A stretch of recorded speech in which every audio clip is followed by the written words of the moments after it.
Yes. Raoult law for those type of substance in which solid is non-volatile, one component is non-volatile, and another component solvent is volatile. So see this diagram. In this diagram, we take some solute in the water. तो हमने क्या किया है, पानी के अंदर कुछ solute add किया है. सोल्यूट मतलब हमने सॉलिड ऐड किया है. तो ये हमने लिया है वाटर. सपोज ये पानी है, कंटेनर के अंदर पानी लिया है और ये प्योर सॉल्वेंट है. This is example of pure solvent. Now in pure solvent all molecules will be same, and the all molecule will occupy the space of the surface.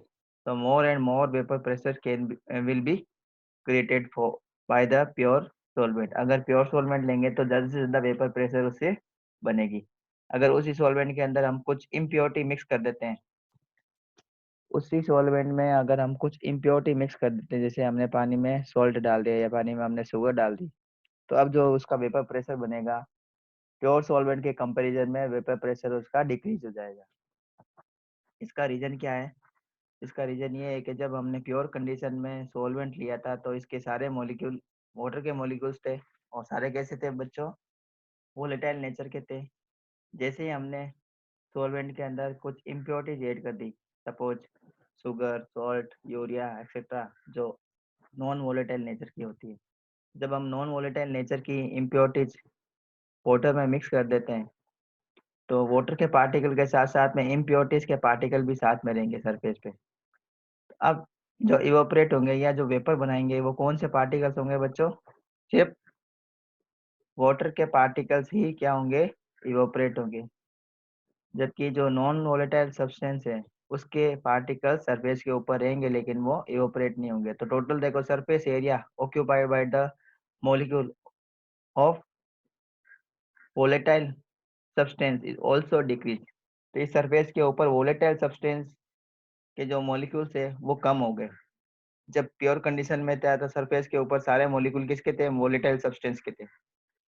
जब हमने इसमें कुछ इम्प्योरिटीज ऐड कर देते हैं तो सरफेस के ऊपर सिर्फ वोलेटाइल सब्सटेंस ही नहीं है, इसके साथ साथ में नॉन वोलेटाइल सब्सटेंस के मॉलिक्यूल या पार्टिकल भी साथ में रहेंगे. तो नॉन वोलेटाइल सब्सटेंस तो वेपर प्रेशर शो नहीं करेगा.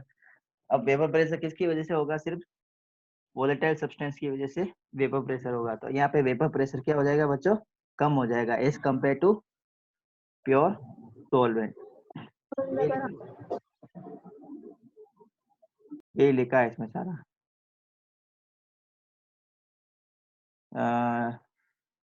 The vapor pressure of the solution is found to be less than that of the pure solvent.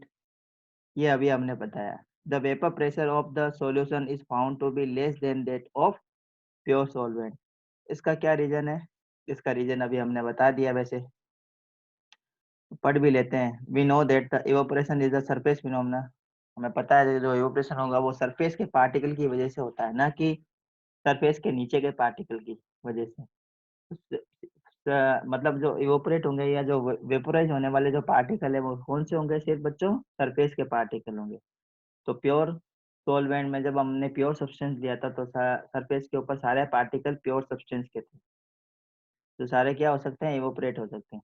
लेकिन जब हमने उसका मिक्सर बना लिया, जब हमने उसका सॉल्यूशन बना लिया, एक होमोजेनियस मिक्सर बना लिया, तो सरफेस के ऊपर सॉल्यूट के पार्टिकल्स भी रहेंगे, सॉल्वेंट के पार्टिकल्स भी रहेंगे. तो सिर्फ सॉल्वेंट के पार्टिकल ही इवोपरेट करेंगे, सोल्यूट के पार्टिकल इवोपरेट नहीं करेंगे. तो टोटल वेपर प्रेशर क्या हो जाएगा? डिक्रीज हो जाएगा. Yes. Now we are going to discuss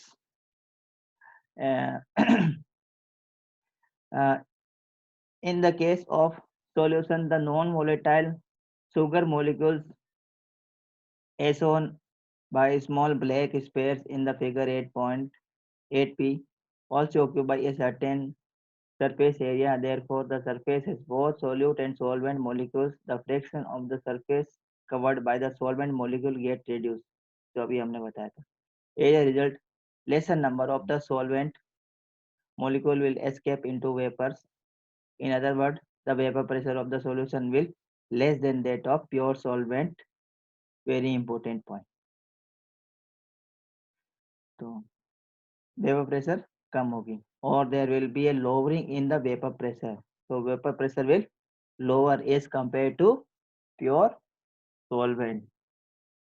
So now we are going to discuss Raoult law for the liquid solution containing non-volatile solute. If we add non-volatile solute in the solvent and form a solution, then how the Raoult law applicable for those type of solution. तो कल जब हमने पढ़ा था बच्चों, कल हमने पढ़ा था ऐसे सब्सटेंस के लिए, ऐसे सॉल्यूशन के लिए पढ़ा था जिसमें सोल्यूट और सॉल्वेंट दोनों कैसे थे, वोलेटाइल नेचर के थे. आज जो हम पढ़ रहे हैं राउल्ट लॉ किसके लिए पढ़ रहे हैं, ऐसे सॉल्यूशन के लिए पढ़ रहे हैं जिसमें जो सोल्यूट पार्टिकल है, जो सोल्यूट पोर्शन है वो कैसा है, नॉन वोलेटाइल है, और जो सोलवेंट पोर्शन है वो कैसा है, वोलेटाइल नेचर का है. तो इसके लिए राउल्ट लॉ किस टाइप से इसके ऊपर एप्लीकेबल होता है, study. According to Raoult law the partial vapour pressure of the volatile component in the solution is directly proportional to the mole fraction in it. Very important point we have discussed many times. So what Raoult's law says, according to Raoult law, the partial vapor pressure of the component in the solution, partial vapor pressure of the component in the solution is directly proportional to the mole fraction in it. मतलब किसी भी solution के अंदर किसी भी component का vapour pressure किसके proportionate होगा, उस कंपोनेंट का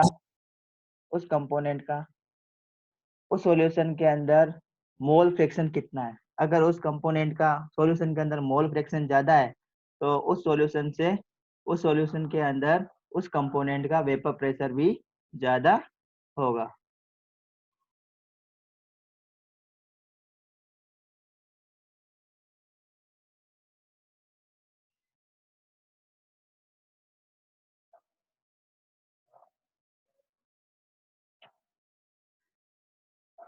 Yes. So according to Raoult law we can write vapor pressure of the solution. तो solution का vapor pressure किसके ऊपर डिपेंड करेगा बच्चों, सॉल्यूशन का वेपर प्रेशर अब सिर्फ सोलवेंट के पार्टिकल के ऊपर ही डिपेंड करेगा. सोलवेंट के जितने ज्यादा मोल फ्रैक्शन होगा वेपर प्रेशर उतना ही ज्यादा हो जाएगा. समझ में आ रहा है बच्चों. अब सॉल्यूशन जो बना है जिसके अंदर नॉन वोलेटाइल सॉल्यूट ऐड किया है, सॉल्वेंट के अंदर एक सॉल्यूशन बनाया है, अब इस सॉल्यूशन का वेपर प्रेशर किसके ऊपर डिपेंड करेगा, सिर्फ सॉल्वेंट के मोल फ्रैक्शन पर डिपेंड करेगा.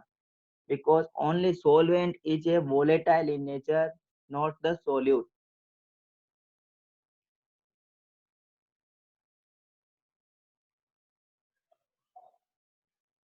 बेटा ये स्क्रीन में जो एडिटिंग कर रहे हैं ना कलाकार, वो या तो स्टॉप कर दो या फिर आप उनको रिमूव कर दिया जाएगा.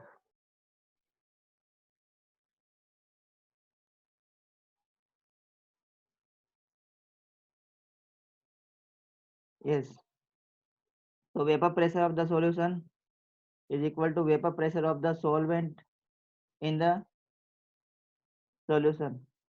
So if the PA is the vapor pressure of the solvent over the solution containing non-volatile solute and XA is the mole fraction. Suppose जो हमने सॉल्यूशन बनाया है जिसके अंदर सॉल्वेंट वोलेटाइल है और जो सोल्यूट है वो नॉन वोलेटाइल है. Suppose P A is the vapour pressure created by that solvent present in the solution and xa is yeah zeta a is the mole fraction of the solvent. So according to Raoult law we can write vapor pressure of the solvent is proportional to the mole fraction of that solvent present in the solution. So PA equal to P naught A XA. What is P naught A? P naught A is the vapor pressure of pure solvent. Vapor pressure of pure solvent. Zeta A, zeta, what is zeta? Zeta is the mole fraction of solvent. Mole fraction of solvent. What is PA? Partial vapor pressure of the solvent. Partial vapor pressure of the solvent. PA is the partial vapour pressure बोल सकते हैं, इसमें vapour pressure भी बोलेंगे तो कोई problem नहीं है. तो P equal to what we can write? PA or P equal to P naught A XA. So P solution. Here P solution equal to P pure solvent. What is P pure solvent? Vapor pressure of pure solvent. It is called P naught A into mole fraction of the solvent. So here we do not write the mole fraction and vapor pressure of solute because solute is a non volatile in nature. तो solute है वो non volatile nature का है, इसलिए यहाँ पे हमें इसको ऐड करने की जरूरत नहीं होगी. तो यहाँ पे जो वेपर प्रेशर एप्लीकेबल हो रहा है वो सब सिर्फ और सिर्फ किसकी वजह से हो रहा है? सॉल्वेंट की वजह से हो रहा है, क्योंकि सॉल्वेंट कैसा है? वोलेटाइल नेचर का है. तो according to Raoult law, the solution containing non volatile solutes at a given temperature means the temperature should be constant. At a given temperature means the temperature should be constant. The vapor pressure of the solution containing non-volatile solute is directly proportional to the mole fraction of the solvent, as we have discussed earlier. So this can be right by this method. Vapor pressure. This is the vapor pressure is directly proportional to the mole fraction of the solvent. X is the mole fraction of solvent. According to this law, if we remove proportionate sign, we put a constant, and here the constant is P naught A. What is P naught A? P naught A is a constant, and P naught A represent vapor pressure of pure solvent. So by finding the value of zeta A, so zeta A will be P divided by pressure divided by vapor pressure of pure solvent. So by solving this equation, we can write 1 minus P divided P naught A equal to 1 minus zeta A. Dear student, we have to solve this. So according to this, we can write this by subtracting both the sides by 1. दोनों side को हमें क्या करना है? एक से one में से माइनस करना है. तो 1 में से माइनस करेंगे तो इस इक्वेशन को हम इस टाइप से लिख सकते हैं. अब हमें क्या करना है? इसको सोल्व करना है. तो इसको सोल्व करेंगे तो ये हमारे पास में फाइनल रिलेशन आएगा. So what is the final relation between the vapor pressure of solvent and mole fraction? The P naught solvent minus P solution divided by P naught solvent equal to mole fraction of solute. And we know XA plus XB equal to 1. What is XA? Mole fraction of solvent. What is B? Mole fraction of solute. अगर एक solution के अंदर एक या एक से ज्यादा अगर सब्सटेंस प्रेजेंट है, तब का मोल फ्रैक्शन का जो सम होगा वो किसके बराबर होता है? हमेशा 1 के बराबर होता है. 1 से ज्यादा कभी भी नहीं होता है. मोल फ्रैक्शन का सम हमेशा क्या होता है? 1 होता है. तो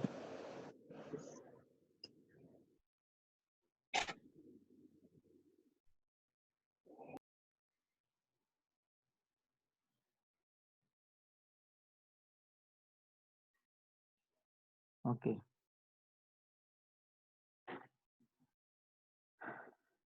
So P naught solvent minus P solution divided by P naught solvent. What is P naught solvent? Vapor pressure of pure solvent minus P solution. तो हमें बताया था बच्चों कि जो सॉल्यूशन का वेपर प्रेशर है वो हमेशा सॉल्वेंट के वेपर प्रेशर से कम होगा, क्योंकि सॉल्यूशन कैसा बनाया हमने? नॉन वोलेटाइल सोल्यूट डाल के हमने सॉल्यूशन बनाया है. तो सॉल्यूशन का वेपर प्रेशर हमेशा प्योर सॉल्वेंट के वेपर प्रेशर के कंपैरिजन में कम ही होगा. तो इसको हम क्या बोल सकते हैं? Relative lowering in vapour pressure. Relative lowering in vapour pressure किसके बराबर होगा बच्चों? Vapour pressure, sorry, mole fraction of the solute. Mole fraction of the solute. So relative lowering in vapor pressure is equal to the mole fraction of the solute, मतलब जितना ज्यादा solute solution के अंदर हम ऐड करेंगे, जितना ज्यादा solute जो नॉन वोलेटाइल नेचर का है सॉल्वेंट में हम ऐड करेंगे और एक सॉल्यूशन बनाएंगे, अगर हमने सॉल्यूट की क्वांटिटी ज्यादा रखी है तो वेपर प्रेशर कम हो जाएगा। अगर हमने बहुत कम क्वांटिटी में सॉल्यूट जो नॉन वोलेटाइल नेचर का है सॉल्वेंट में डाल के एक सॉल्यूशन बनाते हैं, अगर कम क्वांटिटी में सॉल्यूट डालेंगे तो वेपर प्रेशर ज्यादा रहेगा। अगर सॉल्यूट को हम ज्यादा क्वांटिटी में डाल देते हैं और एक सॉल्यूशन बनाते हैं तो उसका वेपर प्रेशर कम हो जाएगा। तो एक एग्जांपल लेता हूँ बच्चों, एक लीटर एक लीटर सॉल्यूशन बनाना है। एक लीटर सॉल्यूशन बनाने के लिए हमें क्या करना है, शुगर को और वाटर को ऐड करना है। Now we have to add sugar and water to form 1 litre of solution. तो फर्स्ट टाइप के सॉल्यूशन बनाने के लिए मैंने क्या किया, 100 ग्राम शुगर पानी में ऐड करके मैंने 1 लीटर शुगर सॉल्यूशन बनाया। दूसरे टाइप का सॉल्यूशन मैंने बनाया जिसके अंदर मैंने 20 ग्राम शुगर ऐड किए। 20 gram sugar added to the water and form 1 liter of solution. Now tell me in which type of solution the vapor pressure will be highest? In which type of the solution the vapor pressure will be highest? Obviously in the second type of solution in which I add only 20 gram of sugar in water to form 1 liter of solution। तो दूसरा जो type का जो solution है बच्चों जिसके अंदर मैंने सिर्फ 20 ग्राम शुगर को ऐड करके 1 लीटर सॉल्यूशन बनाया, उसका वेपर प्रेशर ज्यादा होगा as compared to 100 gram of sugar present in 1 litre of sugar solution. तो बात समझ में आ गई, मतलब सोल्यूट जो नॉन वोलेटाइल है उसके अगर मोल फ्रैक्शन ज्यादा होगा तो relative lowering in vapour pressure भी ज्यादा होगा। अगर सॉल्यूट का मोल फ्रैक्शन बहुत कम है तो रिलेटिव लोअरिंग वेपर प्रेशर भी कम होगा। अगर मोल फ्रैक्शन ज्यादा है तो relative lowering in vapour pressure भी ज्यादा होगा। तो कहने का मतलब है, सिंपल लैंग्वेज में हम ये समझ सकते हैं, अगर सॉल्यूट ज्यादा क्वांटिटी में है तो वेपर प्रेशर को बहुत ज्यादा कम कर देगा, और अगर नॉन वोलेटाइल सॉल्यूट बहुत कम क्वांटिटी में है तो वेपर प्रेशर ज्यादा कम नहीं होगा। So relative lowering in vapor pressure of an ideal solution containing non-volatile solute is equal to the mole fraction of the solute at a given temperature. Very important definition according to Raoult law.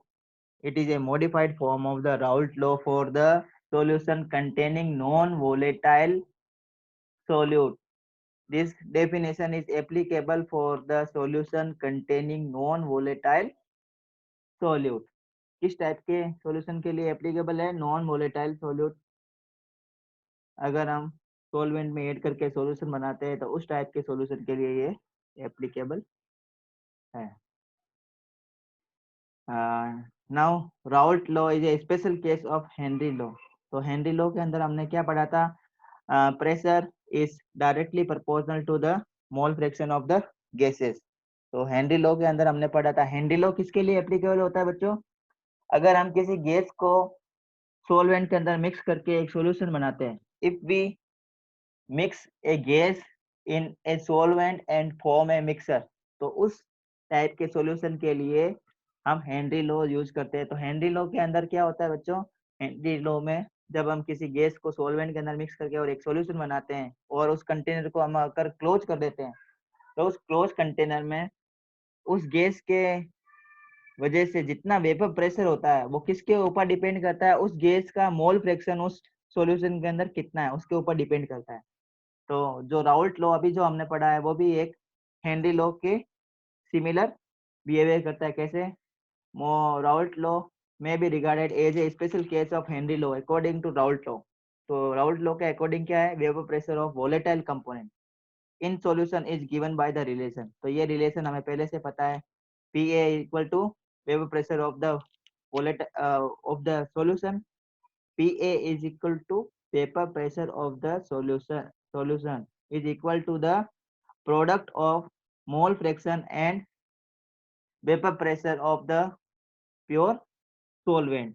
तो किसके equal होगा, solution का जो vapour pressure है वो किसके equal होगा, product of mole fraction of the solvent and the vapour pressure of pure solvent, इसके इक्वल होता है। Well, P naught A is the vapor pressure of the pure solvent and PA is equal to vapor pressure in the solution having the mole fraction XA. In this case, a solution of A is gas in liquid. अब अगर इस condition के अंदर ये according to Raoult law के according, ये हमने पढ़ा है वेपर प्रेशर को हम इस टाइप से रिप्रेजेंट करते हैं। According to Raoult law the vapour pressure is represented by P A equal to P naught A X A. अब इसके अंदर हमने ये मान लिया जो पी ए क्या है, vapour pressure of pure solvent and what is XA? XA is the mole fraction of the pure solvent। अब अगर इसी इक्वेशन के अंदर हम ये मान लें कि जो PA जो XA है वो मोल फ्रैक्शन है सॉल्वेंट का। In this case A solution is gas in liquid. अब अगर सॉल्यूशन किसका बना हुआ है, गैस को लिक्विड के अंदर डिसोल्व करके हमने सॉल्यूशन बनाया, गैस को लिक्विड के अंदर डिसोल्व करके हमने एक सॉल्यूशन बनाया। तो gases component is volatile in nature. तो गैसेस कंपोनेंट क्या होगा हमें पता है, वोलेटाइल नेचर का होता है। Its solubility is govern by the Henry law. तो हेनरी लॉ के अकॉर्डिंग उसका प्रेशर कैसे बता सकते हैं, P equal to K H X, where K H is the Henry constant, K H is Henry constant, ये हमने पहले भी पढ़ा था। And x equal to mole fraction of the gas, x equal to mole fraction of gas. तो x यहाँ पे क्या था बच्चों, मोल फ्रैक्शन था किसका, गैस का। हाँ, where P is equal to pressure of the gas above the solution and x is its mole fraction.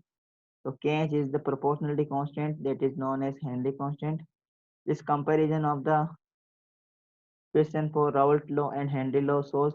तो देखो बच्चों इसमें भी x ए क्या है, मोल फ्रैक्शन है, इसमें भी x ए क्या है, x क्या है, मोल फ्रैक्शन है, इसमें क्या है P प्रेशर, इसमें P क्या है, प्रेशर ऑफ द सॉल्यूशन, यहाँ पर भी क्या है P pressure of the solution, यहाँ पे P नोट है क्या है, P नोट है, P naught is the vapor pressure of pure solvent। तो इसकी जगह हमने यहाँ पे क्या लगाया, एक्स ए। तो ये जो हेनरी लॉ है और जो सॉरी ये रॉल्ट लॉ है, ये क्या है, स्पेशल केस है हेनरी लॉ का, मतलब ये हेनरी लॉ के जैसा एप्लीकेबल होता है। Next, the Raoult law has become a special case of Henry law in which Kh become equal to the vapor pressure of the pure component K। तो ये जो अभी हमने बताया यही है, ये जो इसमें जो Kh है वो किसके इक्वल हो जाता है स्पेशल केस के अंदर, ये के एच है जो पी ए के इक्वल होता है। Now we are going to discuss very important point, ideal and non ideal solution. Very important point, ideal solution and non ideal solution. so there are two type of solutions, first is ideal solution and another one is non ideal solution। तो सबसे पहले आज हम पढ़ेंगे ideal solution के बारे में। तो आइडियल सॉल्यूशन क्या होते हैं, तो आइडियल सॉल्यूशन को हम 4-5 पॉइंट से इसको रिप्रेजेंट कर सकते हैं। तो सॉल्यूशन कैसे बनता है बच्चों, हमें पता है सॉल्यूशन जब हम सॉल्यूट को और सॉल्वेंट को आपस में मिक्स करते हैं तो सॉल्यूशन बनता है। And solution is a homogeneous mixture. Solution क्या है बच्चों, होमोजीनियस मिक्सचर होता है, homogeneous mixture of two component. Here we are going to discuss only binary solution। हम यहाँ पे सिर्फ बाइनरी सॉल्यूशन को ही डिस्कस कर रहे हैं, हमारे पूरे चैप्टर में हमारे सिलेबस में सिर्फ बाइनरी सॉल्यूशन ही है, क्वाटरनरी टर्सनरी सॉल्यूशन हमारे सिलेबस में नहीं है। ऐसे टाइप के सॉल्यूशन भी बनते हैं जिसके अंदर 3 कंपोनेंट हो, ऐसे सॉल्यूशन भी होते हैं जिसमें 4 कंपोनेंट हो सॉल्यूशन के अंदर, 5 कंपोनेंट वाले भी सॉल्यूशन हो सकते हैं। तो ऐसे सॉल्यूशन पॉसिबल है, लेकिन हमारे सिलेबस में क्या है, सिर्फ बाइनरी सॉल्यूशन के बारे में ही हमें डिस्कस करना है। तो बाइनरी सॉल्यूशन के अंदर सिर्फ दो बाइनरी सॉल्यूशन में सिर्फ दो चीजें हैं,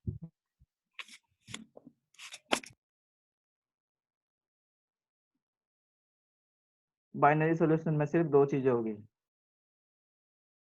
सॉल्यूशन बाइनरी सॉल्यूशन में सिर्फ दो चीजें कौन कौन सी?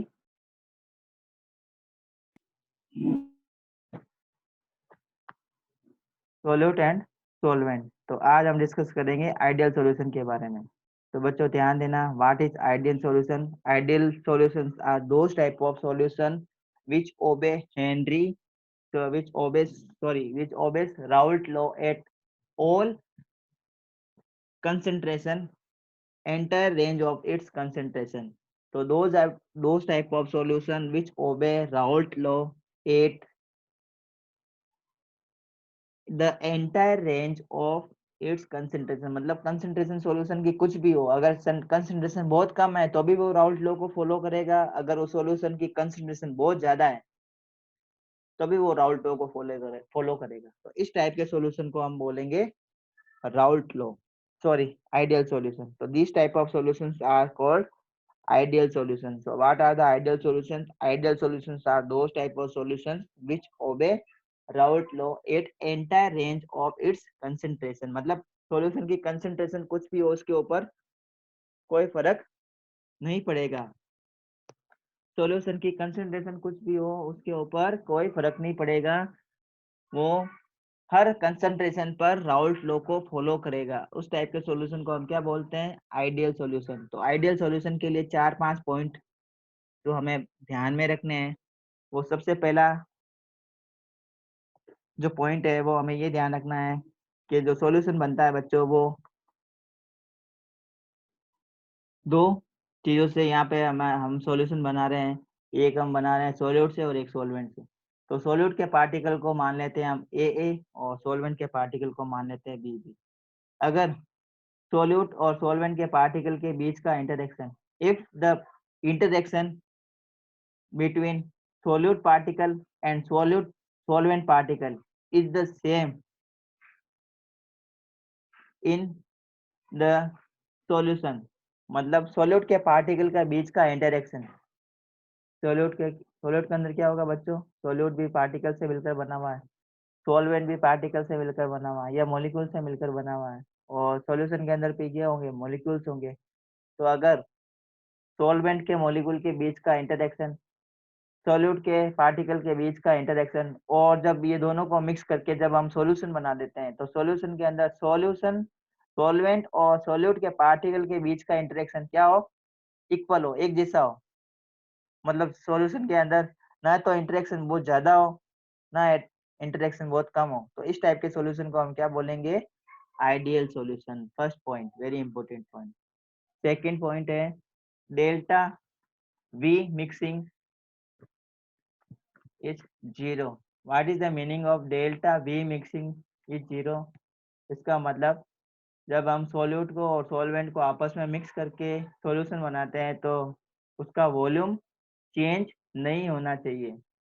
Change in the volume must be 0। कैसे बता सकते हैं change in volume must be 0? इसका मतलब